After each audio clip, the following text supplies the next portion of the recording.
AFTV, Joel from Cheeky Sport in the building. Joel, that was a much needed win. And, you know, they made it really difficult for us, Newcastle, especially in that first half. Yeah, first half, I think it was the second part of the first half where they were difficult. I mean, in the first 20 minutes, I think we were in control. But then something happened. You know, they had the shot against Ramsdale, sorry, that was saved really, really well.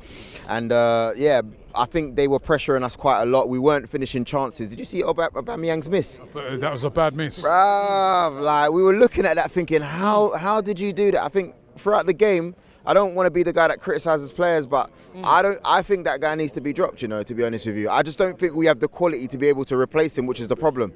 But I would give Lacazette a run ahead of him at the moment, because I don't think anyone else behind him deserves to be dropped. But I think maybe because he's playing off his name at the moment.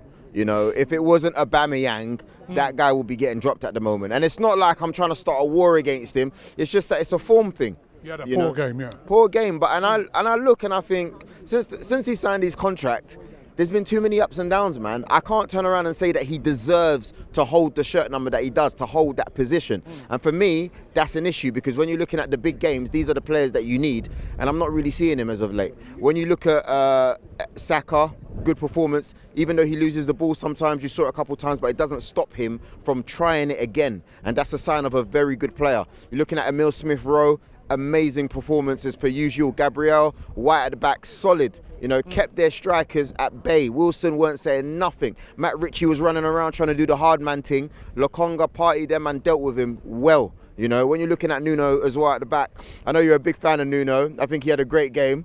I don't think he should be starting against Man United though. I think it's got to be a KT thing. Yeah, it's true. You agree, right? Agreed. Yeah, exactly. Because Robbie, yeah, because I know you think it should be Nuno because he deserves it. But listen, Nuno today was brilliant. He was good. And I look on it and I'm saying, remember what he's up against, right? He's up against some Saint-Maximin.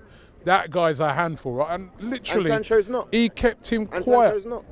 No, of course he's going to be a handful. He's going to be up a handful at Old Trafford, of course. But I'm saying, I know he made those mistakes the other day at Liverpool, but he's playing well. Apart from that, he's been playing very well. I know. And to be fair, Kieran Tierney, who I love, by the way, didn't start this season well, even before the injury. Yeah, but this is a big game, though, because I think in the big game, sometimes you got to go with what works. Do you see what I'm saying? As much as Partey's been in and out of the team, I know he's going to start, but that's a player you start at a big game like that. You saw him last year at OT. Them man had a party and Pogba and them man weren't invited. Do you know what I'm saying? But when you look, if you look now for this game, I wouldn't even start Lokonga as much as I like him. I will start El Neni, because I know that in them big games, he can lock things up. So you've got to approach it in a way where you know who you're playing against. No, I don't think it's negative. No, don't try it. I don't think.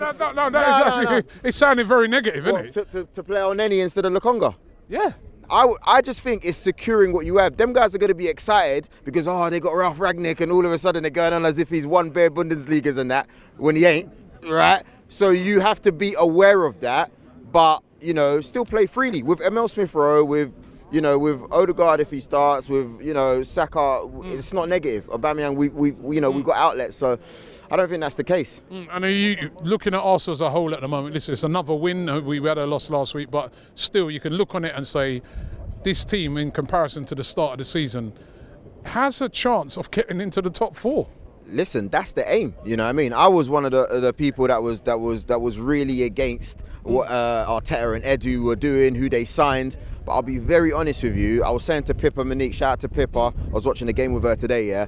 I think next year, we should aim for top four this year. That's always the aim. But next year, with new additions to the team, that should be the requirement. Because I see so much promise in this team. It's unbelievable. I think the only difference is we've got a solid maybe 12, maybe 13 players. But you add 3 more, then we've got a solid squad. Do you see what I mean? And that's going to take time.